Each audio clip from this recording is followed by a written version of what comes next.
మా latest videos కోసం మా ఈ తెలుగు న్యూస్ ఛానల్ సబ్స్క్రైబ్ చేసి గంట సింబల్ యాక్టివేట్ చేసుకోండి. రేపే పంచమి శుక్రవారము పంచమి కలిసి వస్తే దానిని ఒక పర్వదినంగా భావిస్తారు. ఈ రోజంటే అమ్మవారికి మహాప్రీతి. పంచమి తిథి అనేది అమ్మవారికి చాలా ఇష్టమైన తిథి. అయితే ఈ పంచమి తిథి రోజున బీరువా కింద ఈ ఆకును పెట్టండి చాలు, నోట్ల కట్టలు వచ్చి పడతాయి, అపార ధనయోగం కలుగుతుంది, మీకు ఉండే ధన సమస్యలన్నీ కూడా పోతాయి. కాబట్టి మర్చిపోకుండా పౌర్ణమి రోజు బీరువా కింద ఈ ఆకును పెట్టండి. అలా పెట్టడం వలన మీకు ఎప్పుడూ డబ్బుకు లోటు అనేది రాదు, ధన సమస్యల నుండి బయటపడే అవకాశాలు వస్తాయి. పంచమి తిథికి ఎంతో శక్తి ఉంటుంది కనుక ఈరోజు తప్పనిసరిగా ఈ పరిహారాన్ని చేయండి. అలా చేయటం వలన చాలా చక్కటి ఫలితాలు వస్తాయి, మీ జీవితం అద్భుతంగా మారిపోతుంది. పంచమి అనేది చాలా మంచి తిథి. ఈరోజు అమ్మవారి ఆలయానికి వెళ్ళాలి. అమ్మవారు అంటే లక్ష్మీదేవి, దుర్గాదేవి, లలితాదేవి, ఇలా అమ్మవారి ఆలయాలు మీకు ఏవి దగ్గరలో ఉంటే ఆ ఆలయానికి వెళ్ళాలి. అలాగే ఈరోజు కనకదార స్తోత్రం పఠిస్తే లక్ష్మీదేవి అనుగ్రహం కలుగుతుంది. అంతేకాదు పంచమి రోజు బీరువా కింద ఒక ఆకును పెడితే నోట్ల కట్టలు వచ్చి పడతాయి అని శాస్త్రాలు కూడా చెప్తూ ఉన్నాయి. మరి పంచమి తిథి రోజున బీరువా కింద ఏ ఆకును పెట్టాలి అనే విషయాన్ని ఇప్పుడు మనం ఈ వీడియోలో వివరంగా తెలుసుకుందాము. అంతకన్నా ముందు ఒక కథను విందాం. ఫ్రెండ్స్, ఫస్ట్ అయితే కామెంట్ బాక్స్లో జై శ్రీరామ్ అని కామెంట్ చేయండి. అలాగే ఈ వీడియోకి ఒక లైక్ కొట్టి మా ఛానల్ని సబ్స్క్రైబ్ చేసుకోవటం మర్చిపోవద్దు. పూర్వం ఒక ఊరిలో మంగ అనే ఒక విధవరాలు ఉండేది. ఆమె చాలా దుఃఖంలో ఉంది. ఎందుకంటే వివాహం జరిగిన కొన్ని రోజులకే తన భర్త మరణించాడు. ఆ సమయంలో ఆమె గర్భవతి. ఆమెకు బ్రతకడానికి కూడా ఇష్టం లేదు. తన భర్తతో పాటు మరణించాలనుకుంది. కానీ కడుపులో ఉన్న తన బిడ్డ కోసం జీవించాలని గుండె ధైర్యం చేసుకుని బ్రతుకుతుంది. భర్త లేని కారణంగా ఆమె చాలా కష్టాలను అనుభవిస్తూ ఉండేది. ఆమెను సమాజంలో ఎవరూ గౌరవించేవారు కాదు. ఆమెకు 2 పూటలు తినడానికి తిండి కూడా దొరకటం కష్టమైపోయింది. భర్త లేని కారణంగా ఆమె ఆస్తులు కూడా బంధువులు తీసుకొని ఆమెను ఒంటరి దానిని చేశారు. ఎవరు ఆమెకు తోడుగా ఉండి ధైర్యం చెప్పేవారు లేరు. ఆమె ఇలా అనుకుంటుంది, అయ్యో, నా విధిరాతలోనే ఇలా జీవించాలని రాసి ఉంది. జీవితాంతం ఒక స్త్రీకి తోడుగా ఉండి ధైర్యాన్నిచ్చేది ఒక భర్త మాత్రమే. కానీ నాకు ఆ భర్తను ఆ భగవంతుడు దూరం చేశాడు. భర్త లేని స్త్రీకి ఈ లోకంలో విలువ లేదు. ఇక నా కడుపులో ఉన్న బిడ్డ కోసం నేను బ్రతుకుతున్నాను. బిడ్డ పుట్టిన తర్వాత ఏం జరుగుతుందో, నా జీవితంలో ఏమైనా మార్పు వస్తుందో లేదో చూస్తాను. నేను పడుతున్న ఈ కష్టాలను నా బిడ్డకు కలిగించకు దేవుడా అంటూ ఆ దేవుణ్ణి ప్రార్థిస్తుంది. ఎంతో కష్టంగా జీవితం గడుపుతూ ఉండగా ఒక రోజున ఆమెకు మగబిడ్డ జన్మించాడు. ఆ బిడ్డకు సోమనాథ్ అని పేరు పెట్టింది. ఆమె ప్రతిరోజు వేరే వారి ఇంట్లో పాచి పని చేయడానికి వెళ్ళేది. అలా తన కొడుకును కష్టపడుతూ పెంచుకుంటుంది. అలా ఆ పిల్లవాడు పెద్దవాడు అవుతూ ఉన్నాడు.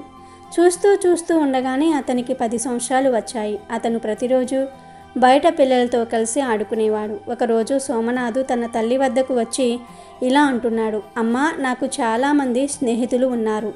వారందరూ కూడా చాలా ధనవంతులు. వాళ్ళ ఇంట్లో అన్ని రకాల వసతులు ఉన్నాయి.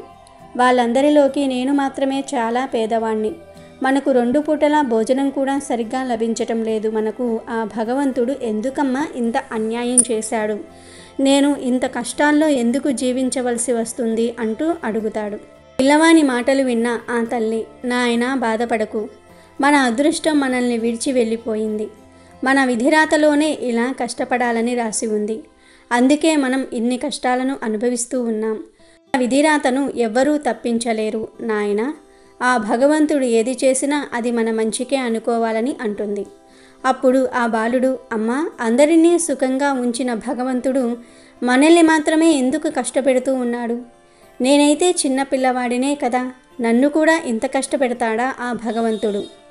అమ్మా, ఆ భగవంతుడు ఎక్కడుంటాడో చెప్పు, నేను నేరుగా ఆయన వద్దకే వెళ్ళి నాకు ఇంత పేదరికం ఎందుకు ఇచ్చావని అడుగుతాను అని అన్నాడు.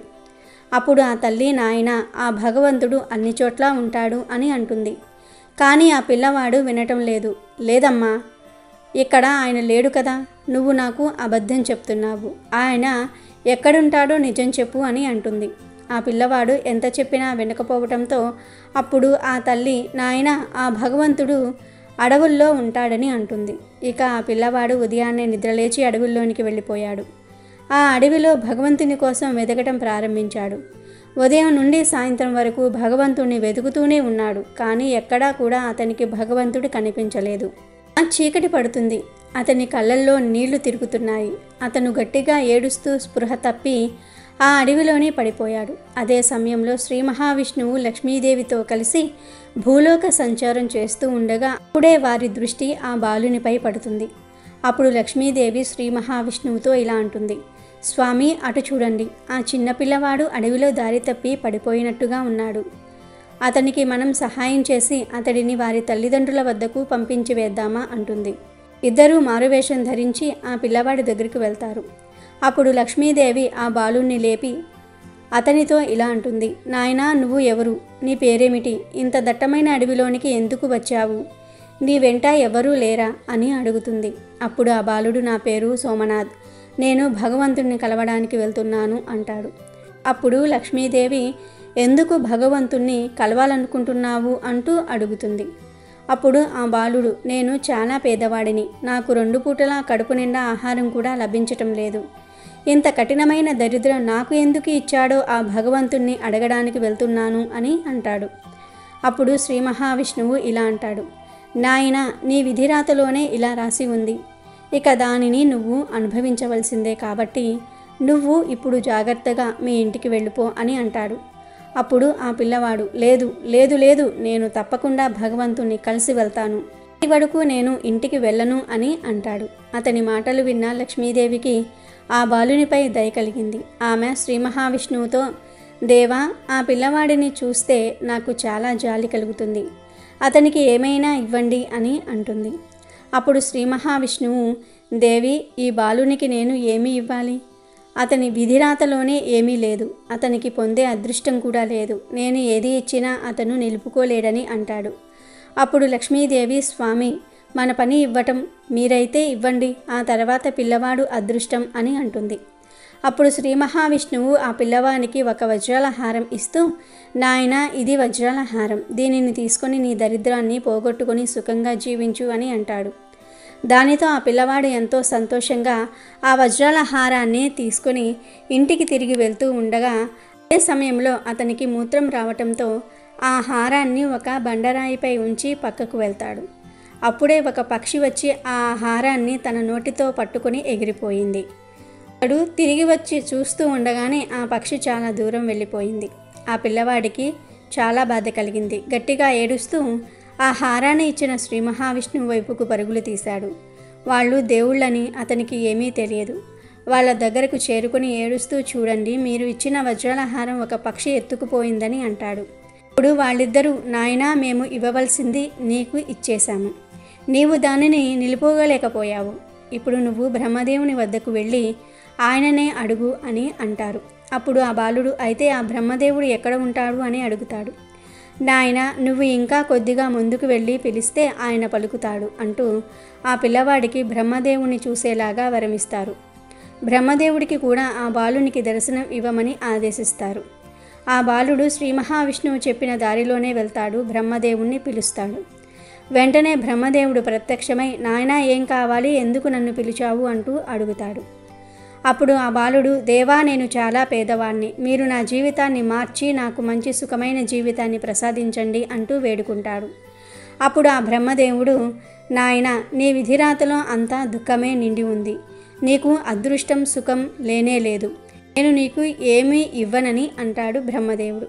అప్పుడు ఆ బాలుడు, లేదు నాకు మీరు తప్పకుండా ఏదో ఒక సహాయం చేయాలి, లేదంటే నేను ఇక్కడి నుండి వెళ్ళను అని అంటాడు. అప్పుడు బ్రహ్మదేవుడు ఆ బాలునికి ఒక బంగారపు ఉంగరం ఇచ్చి, దీనిని తీసుకుని జాగ్రత్తగా ఇంటికి వెళ్ళిపో అని అంటాడు. అప్పుడు ఆ బాలుడు ఆనందంగా ఉంగరాన్ని తీసుకొని వెళ్తూ ఉంటాడు. అదే సమయంలో అతనికి విపరీతమైన దాహం వేస్తుంది. కొద్దిగా ముందుకు వెళ్ళగానే అతనికి ఒక నది కనిపిస్తుంది. నీటిని త్రాగుదామని ఆ నదిలోనికి వంగుతాడు. అదే సమయంలో అతని జేబులో ఉన్న బంగారపు ఉంగరం ఆ నదిలో పడిపోతుంది. చూస్తూ ఉండగానే ఒక చేప వచ్చి ఆ ఉంగరాన్ని మింగేస్తుంది. అది చూసి అతనికి చాలా బాధ కలిగింది. ఏడుస్తూ తన ఇంటికి చేరుకుని తన తల్లితో ఇలా అంటాడు, అమ్మా, నేను దేవుణ్ణి అడుగుదామని అడవిలోనికి వెళ్తే ఎవరో ఇద్దరు వచ్చి నాకు ఒక వజ్రాల హారాన్ని ఇచ్చారు. దానిని తీసుకుని వస్తూ ఉండగా దానిని ఒక పక్షి ఎత్తుకుపోయింది. ఆ తర్వాత నేను బ్రహ్మదేవుని వద్దకు వెళ్తే ఆయన ఒక బంగారపు ఉంగరాన్ని ఇచ్చాడు. అది కూడా నదిలో పడిపోయింది. దానిని ఒక చేప మింగివేసింది. అమ్మా, నా అదృష్టం కొద్దిసేపట్లో మారిపోయేది, కానీ నా అజాగ్రత్త వల్ల అంతా దూరమైపోయిందని అంటాడు. ఆ తల్లి, నాయనా, నువ్వేమైనా కలగన్నావా? ఏదో ఒకటి ఊహించుకొని అంతా పిచ్చి పిచ్చిగా మాట్లాడుతూ ఉన్నావు. నీకు దేవుడు కనిపించి వరం ఇవ్వటం ఏంటి? అలా ఏమీ జరగదు. నువ్వు వెళ్ళి ఆడుకో అని అంటుంది. తన తల్లి తాను చెప్పింది నమ్మకపోవటంతో అతనికి ఆశ్చర్యం కలిగింది. తనకు బ్రహ్మదేవుడు కనిపించింది తన తల్లికి ఎలాగైనా సరే నిరూపించుకోవాలనుకున్నాడు. మరుసటి రోజు ఉదయాన్నే నిన్న బ్రహ్మదేవుణ్ణి కలుసుకున్న చోటుకు వెళ్ళి ఆయనను పిలుస్తాడు. వెంటనే బ్రహ్మదేవుడు ప్రత్యక్షమవుతాడు. దేవా, మీరు నాకు ఇచ్చిన ఆ బంగారపు ఉంగరం నదిలో పడిపోయింది. దానిని ఒక చేప మింగివేసింది. ఇక మీరు ఇంకేదైనా ఇచ్చి నా జీవితాన్ని మార్చండి. ఈసారి నేను దానిని చాలా జాగ్రత్తగా ఇంటికి తీసుకువెళ్తానని అంటాడు. అప్పుడు ఆ బ్రహ్మదేవుడు, ఇక నీకు సహాయం చేయటం నా వల్ల కాదు. నిన్ను ఒక చోటుకి తీసుకువెళ్తాను. ఆయన నీకు తప్పకుండా సహాయం చేస్తాడంటూ ఆ బాలుణ్ణి నేరుగా మహాశివుడి వద్దకు తీసుకువెళ్తాడు. అప్పుడు మహాశివుడితో, బ్రహ్మదేవా, ఈ బాలుని విధిరాతలో సుఖం లేదు, కానీ మీరేదైనా ఇతనికి సహాయం చేయండి. నేను సహాయం చేసినా అది ఫలించటం లేదని అంటాడు. అప్పుడు మహాశివుడు అతనికి ఒక వజ్రాల మూటను ఇచ్చి, నాయనా, నువ్వు దీనిని తీసుకుని ఆనందంగా జీవించు అని అంటాడు. ఆ వజ్రాల మూటను తీసుకుని ఆనందంగా బ్రహ్మదేవుని సహాయంతో ఊరికి చేరుకుంటాడు సోమనాథుడు. ఆ వజ్రాలను అమ్మ చూస్తే చాలా ఆనందిస్తుందంటూ ఇంటికి చేరుకుంటాడు. కానీ ఆ సమయంలో ఇంట్లో అమ్మ లేదు, పని చేయడానికి బయటికి వెళ్ళింది. అతను ఆ మూటను ఒక చెంబులో ఉంచి అమ్మను తీసుకురావడానికి బయటికి వెళ్తాడు. అదే సమయంలో వారి ఊళ్ళో దొంగలు పడి ఆ వజ్రాల మూట పెట్టిన ఆ చెంబును ఎత్తుకుని వెళ్ళిపోతారు. ఇక తల్లికి అన్నీ చెప్పి ఇంటికి తీసుకువచ్చి చూడగా అక్కడ వజ్రాల మూట లేదు. అమ్మా, నిజంగా నాకు వజ్రాలు లభించాయి, కానీ దానిని ఎవరో ఎత్తుకుపోయారు అని అంటాడు.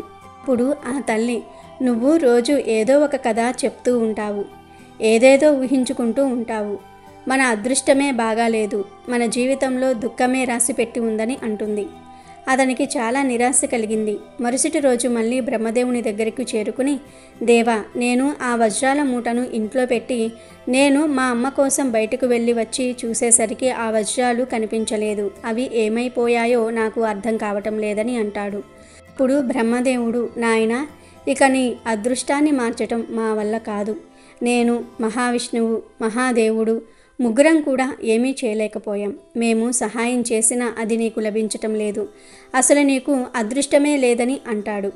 అప్పుడు ఆ బాలుడు, దేవా, మరి నేను ఏం చెయ్యాలి? ఏం చేస్తే నా జీవితం మారుతుంది అని అంటాడు.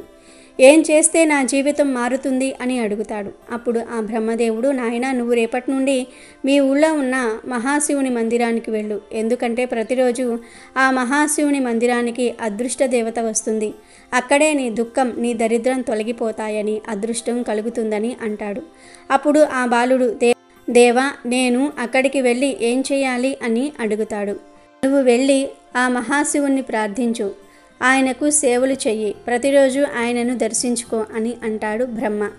ఆ పిల్లవాడు ఈసారి నిరాశతో తిరిగి తన ఇంటిని చేరుకున్నాడు.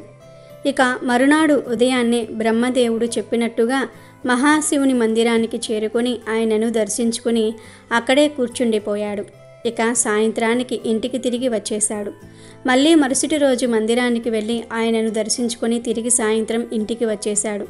ఇలా రోజులు గడిచిపోతూ ఉన్నాయి. ఆ బాలుణ్ణి చూసి మహాశివుడికి జాలి కలిగింది. దాంతో ఆ మహాశివుడు అదృష్ట దేవతో ఇలా అంటున్నాడు, దేవి, నువ్వు తలుచుకుంటే ఎవరి అదృష్టాన్ని అయినా మార్చగలవు. విధిరాతలో లేని అదృష్టాన్ని నువ్వు ప్రసాదించగలవు. ఆ పిల్లవాడు ప్రతిరోజు నా మందిరానికి వచ్చి నిరాశతో వెనక్కి తిరిగి వెళ్ళిపోతూ ఉన్నాడు. నువ్వు అతనికి కొంచెం అదృష్టాన్ని ప్రసాదించి అతని జీవితాన్ని మార్చు అని అంటాడు. అప్పుడు ఆ అదృష్ట దేవత, మహాదేవ, బ్రహ్మదేవుడు అతని విధిరాతలో అదృష్టం, సుఖం రాయనే లేదు. అతని తలరాతలో కేవలం దుఃఖమే నిండి ఉంది. అతనికి నేనేమి ఇవ్వగలనని అంటుంది. మహాశివుడు, దేవి, నువ్వైతే అదృష్ట దేవతవు, దరిద్రులను కూడా ధనవంతులుగా మార్చగలవు. విధిరాతలో లేని అదృష్టాన్ని నువ్వు ప్రసాదించగలవు. దేవి, నా మందిరానికి వచ్చి బాధతో తిరిగి వెళ్తే నాకు చాలా బాధగా ఉంటుంది. ఆ పిల్లవాడు తన అదృష్టాన్ని మార్చుకోవడానికి ఎంతగానో తపిస్తూ ఉన్నాడు. తన తల్లిని సుఖంగా ఉంచాలి అనుకుంటున్నాడు. నువ్వు అతనిపై దయ చూపించని అంటాడు. ఆ మహాదేవుని ఆదేశంతో ఆ అదృష్టదేవి మరునాడు మందిరానికి వెళ్ళింది. అక్కడ బాలుని చూసి అతని పక్కన ఒక బంగారపు నాణ్యాన్ని ఉంచింది. ఆ బంగారు నాణ్యం చూసి అతనికి చాలా ఆనందం కలిగింది. దానిని తీసుకుని వెళ్ళి జాగ్రత్తగా తన తల్లికి ఇస్తూ జరిగిందంతా కూడా చెప్పాడు. ఆ దేవుడు మనపై దయ తలచాడంటూ ఆ తల్లి ఆ బంగారపు నాణ్యంతో చిన్న వ్యాపారం చేయాలనుకుంది. మరుసటి రోజు ఆ నాణ్యాన్ని ధనంగా మార్చి చేపల వ్యాపారం మొదలుపెట్టింది. ఒకసారి ఒక చేపను కోస్తున్నప్పుడు ఆ చేప కడుపులో నుంచి ఒక బంగారపు ఉంగరం బయటపడింది. అది చూసిన ఆ బాలుడు, అమ్మా, నేను చెప్పాను కదా, ఈ బంగారపు ఉంగరం బ్రహ్మదేవుడు ఇచ్చినది. ఆ రోజు ఈ చేప మింగేసింది. ఈరోజు అదే మన వద్దకు తిరిగి వచ్చిందని అంటాడు. ఇక ఆ తల్లి బాలుణ్ణి పూర్తిగా నమ్మింది. ఆ తల్లి చాలా సంతోషించింది. ఒకరోజు ఆ తల్లి తన కుమారుడితో, నాయనా, మనం ఈరోజు బ్రాహ్మణులకు భోజనం పెడదాం. వంట చేయడానికి పక్కన ఉన్న అడవిలోనికి వెళ్ళి ఎండిపోయిన కట్టెలు తీసుకురా అని అంటుంది. ఆ బాలుడు కట్టెల కోసం అడవికి వెళ్ళాడు. ఒక ఎండిపోయిన చెట్టుపైకి కట్టెల కోసం ఎక్కుతాడు. అక్కడ అతనికి ఎండిపోయిన ఒక పక్షి గూడిలో ఒక వజ్రాల హారం కనపడుతుంది. ఆ హారం మొదటగా మహావిష్ణువు ఇచ్చినది. పక్షి ఎత్తుకొని వచ్చి ఇక్కడ పెట్టింది. దానిని చూసి అతనికి చాలా ఆనందం కలిగింది. దానిని తీసుకుని ఇంటికి బయలుదేరగా అతనికి దారిలో దాహం వేసింది. అటు ఇటు చూడగా అతనికి ఒక చెంబు కనిపించింది. దానితో నీళ్లు ముంచి తాగుదామని దానిని చేతిలోనికి తీసుకోగా అందులో వజ్రాల మూట కనిపించింది. అతనికి ఆనందం మరింతగా పెరిగిపోయింది. పోయిన వజ్రాలు కూడా దొరికాయి. ఆ వజ్రాల హారము, వజ్రాలు రెండూ తీసుకొని ఇంటికి చేరుకున్నాడు. వాటిని తల్లికి ఇచ్చి, అమ్మా, నువ్వు నమ్మలేదు కదా, ఇదిగో నేను నీకు ముందుగా చెప్పిన వజ్రాల హారం, వజ్రాలు మళ్ళీ నాకు దొరికినాయని అంటాడు. తన కుమారుణ్ణి గుండెలకు హత్తుకుని, నాయనా, నువ్వు చాలా అదృష్టవంతుడివి. నీకు దేవతల దర్శనం కలిగింది. వారే మన దరిద్రాన్ని పోగొట్టి మనకు ఇంత అదృష్టాన్ని ప్రసాదించారని అంటుంది. ఇక అప్పటి నుండి వాళ్ళ జీవితమే మారిపోయింది. చాలా సంతోషంగా తమ జీవితాన్ని జీవించారు కదా. అదృష్ట దేవత దృష్టి మనపై ఉంటే ఎన్నో సంవత్సరాల నుండి ఉన్న దరిద్రమంతా కూడా మనకు అదృష్టంగా మారుతుంది. ఆమె అనుగ్రహం మనపై లేకపోతే ఎందరు దేవుళ్ళు ఎంత ధనం మనకు ప్రసాదించినా, ఎన్ని సహాయాలు చేసినా అది మనకు లభించదు. అలాగే ఆ మహాశివుని కృప కూడా మనపై ఉంటే ఏ కష్టాలు మనల్ని ఏమీ చేయలేవు. ఇక వీడియోలోకి వస్తే, ఎవరైతే ధన సమస్యలతో బాధపడుతూ ఉన్నారో, ధనలాభం కలగాలని కోరుకుంటూ ఉన్నారో, ధనవంతులుగా మారాలని అనుకుంటూ ఉన్నారో వారి పంచమి రోజు చక్కగా ఉదయాన్నే నిద్రలేచి ఇంటిని వాకిలిని శుభ్రం చేసుకొని చక్కగా స్నానం చేసుకొని మంచి ఉతికిన బట్టలను ధరించి ఒక తమలపాకును తీసుకొని బీరువా కింద పెట్టండి. ఏమీ లేదు, ముందు ఒక తమలపాకును తీసుకుని దాని మీద స్వస్తిక్ గుర్తును వేయండి. పసుపుతో స్వస్తిక్ గుర్తును వేయండి. ఆ తర్వాత ఈ తమలపాకు మీద కొంచెం గల్లులుప్పును కూడా వేయండి. అంటే ఆ ఆకు మీద ఎంత ఉప్పు పడితే అంత ఉప్పును వేయండి. ఉప్పు సముద్రం నుండి పుట్టింది కనుక ఉప్పు అంటే లక్ష్మీదేవికి ఎంతో ఇష్టం. ఉప్పుకు మన కష్టాలను, దరిద్రాలను, సమస్యలను తొలగించే అతీత శక్తులు ఉన్నాయి కనుక ఉప్పును వేయండి. ఆ తర్వాత ఉప్పు మీద ఒక యాలుక్కాయను పెట్టండి. ఇలా యాలుక్కాయ పెట్టడం వలన ధనం మీ వైపు అట్రాక్ట్ అవుతుంది. ఎందుకంటే ధనాన్ని ఆకర్షించే శక్తి యాలుక్కాయలకు ఉంది. మన జీవితాన్ని మార్చేసే శక్తి యాలుక్కాయలకు ఉంది కనుక ఒక యాలుక్కాయను ఉప్పు మీద పెట్టండి. చివర్లో చిటికెడు పసుపు కుంకుమలు కూడా వేయండి. ఆ తర్వాత ఆ తమలపాకును జాగ్రత్తగా ఉప్పుతో సహా తీసుకుని వెళ్ళి మీ బీరువా కింద పెట్టండి. పెట్టే ముందు ఒక్కసారి బీరువా కింద దుమ్ము ధూళి లేకుండా క్లీన్ చేసి పెట్టండి. పెట్టిన తమలపాకును వారం రోజుల పాటు అలాగే ఉంచండి. వారం రోజుల తర్వాత ఈ ఆకును తీసి దానిలోని ఉప్పును, యాలకులను, పసుపు, కుంకుమలను ఎక్కడైనా సరే చెట్టు మొదట్లో పడేయండి. ఇలా ఈ పరిహారాన్ని ఫలితం వచ్చే వరకు 1-2 సార్లు చేయండి. పంచమి తిథి రోజే చేయాలి. ఇలా చేయటం వలన మీకు ఉండే ధన సమస్యలు పోతాయి. ధనం విపరీతంగా వస్తుంది. నోట్ల కట్టలు వచ్చి పడతాయి. అపార ధనయోగం కలుగుతుంది. కనుక మీరు కూడా పంచమి తిథి ఉన్న రోజున బీరువా కింద ఈ విధంగా తమలపాకును పెట్టి ధనలాభాన్ని పొంది ఆనందంగా జీవించండి. రేపు పంచమి తిథి వచ్చిన అద్భుతమైన రోజు. పంచమి తిథి అంటే లక్ష్మీదేవికి ఎంతో ఇష్టం. అయితే ఈరోజు సాయంత్రం 5:30 నుండి 6:30 మధ్యలో ఇది వేసి ఒక దీపం వెలిగిస్తే చాలు, తరతరాలకు తరగని ఐశ్వర్యం వస్తుంది. మీ ఇల్లంతా ఐశ్వర్యంతో వెలిగిపోతుంది. మీ జాతకం మారిపోతుంది. ఇక మీకు తిరగనేదే ఉండదు. వద్దన్నా డబ్బు వస్తుంది. కూటికి లేని వారు కూడా కోటీశ్వరులుగా మారిపోయే అవకాశాలు వస్తాయి. పంచమి తిథి అంటే లక్ష్మీదేవికి చాలా ఇష్టమైన తిథి. లక్ష్మీదేవికి దీపం అన్నా కూడా ఎంతో ప్రీతి. కనుక ఈరోజు ఇప్పుడు మనం చెప్పుకోబోయే విధంగా దీపం పెట్టాలి. దీపానికి మన సాంప్రదాయంలో ఎంతో ప్రాధాన్యత ఉన్నది. మన సనాతన సాంప్రదాయంలో దీపానికి ఒక ప్రత్యేక స్థానం ఉంది. దీపం వెలుతురును ఇవ్వటమే కాక మనల్ని అజ్ఞానం నుండి జ్ఞానం వైపు నడిపిస్తుంది. ధార్మికమైన కార్యక్రమాల్లో మనమందరము కూడా దీపాలు వెలిగిస్తాము. భారత పురాణ ఇతిహాసాల్లోనూ వేదాంగాల్లోనూ దీపానికి ఉత్కృష్టమైన స్థానం ఉంది. దీపంలో మనం మొట్టమొదటిసారిగా చూసే సుగుణం కాంతే, కానీ అంతకు మించిన ఒక స్ఫూర్తిని దీపం మనకు అందిస్తుంది. దీపం చివరి వరకు తన కాంతిని పరులకు పంచుతుంది. తన నుండి మరొక దీపాన్ని వెలిగించేందుకు తప్పిస్తుంది. దీపాన్ని మనో వికాసానికి, ఆనందానికి, సద్గుణ సంపత్తికి నిదర్శనంగా భావిస్తారు. వెలుగు సంతోషకారకం, చీకటి కష్టకారకం. జీవితం చీకటి వెలుగుల కలయిక. జ్ఞాన వెలుగుల్ని ప్రసాదించేది దీపం. అజ్ఞానానికి చిహ్నమైన తపస్సును నశింపచేసి జీవులకు వెలుగు మార్గాన్ని చూపించేదే దీపం. అందుకే దీపం పరబ్రహ్మ స్వరూపం అని భావిస్తూ ఆరాధిస్తారు. వెలిగించటం సనాతన భారతీయ సంస్కృతి. ఆర్పటం కలుషితమైన దానవ ప్రకృతి. ఏ ఉత్సవంలోనూ దీపాలను ఆర్పరాదు, చీకటిని నింపరాదు. ప్రతి ఉత్సవంలోనూ దీపాలను వెలిగించి వెలుగును పెంచాలి, కాంతులను పంచాలి. ఇది వేదమార్గం. దీపం వెలుగుకు సాధనం, వికాసానికి సంకేతం.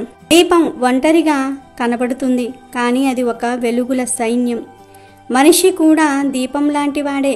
ఒంటరిగా కనిపించిన సమూహంగా మారితే ప్రపంచాన్నే వెలిగించగల శక్తి ఉన్నవాడు. అంతేకాదు, ఒకే ఒక్క దీపంతో మన జీవితాన్ని కూడా మార్చుకోవచ్చని శాస్త్రాలు చెప్తూ ఉన్నాయి.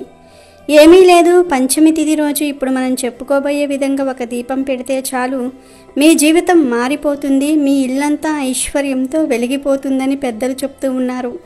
మరి ఇంతకీ పంచమి తిథి ఉన్న రోజు ఏమి చేసి దీపం వెలిగిస్తే మీ ఇల్లంతా ఐశ్వర్యంతో వెలిగిపోతుంది అనే విషయాన్ని ఇప్పుడు మనం ఈ వీడియోలో వివరంగా తెలుసుకుందాం. పంచమి తిథి అనేది లక్ష్మీదేవికి ఎంతో ఇష్టమైన తిథి కనుక ఈరోజు ఆడవారందరూ కూడా తోచిన విధంగా లక్ష్మీదేవిని పూజించుకోవాలి. ఈరోజు మీరు ఏం చేసినా చేయకపోయినా సాయంత్రం సంధ్యా సమయంలో అంటే 5:30 నుండి 6:30 మధ్యలో లక్ష్మీదేవి ఫోటో దగ్గర ఇప్పుడు మనం చెప్పుకోబోయే విధంగా దీపం పెడితే చాలు. ఒక్క రోజులోనే మీ కష్టాలన్నీ కూడా తొలగిపోతాయి. లక్ష్మీదేవి అనుగ్రహంతో తరతరాలకు తరగని ఐశ్వర్యం వస్తుందని పెద్దలు చెప్తూ ఉన్నారు. మరి ఆ దీపం ఎలా వెలిగించాలి అంటే ఏమీ లేదు. ఈ పంచమి తిథి ఉన్న రోజు సాయంత్రం సంధ్యా సమయంలో ఆడవారు చక్కగా స్నానం చేసుకొని లేదా కాళ్ళు చేతులు కడుక్కొని అమ్మవారి ఫోటో ముందు ఒక తమలపాకును కానీ ఒక రావి ఆకును కానీ వేయండి.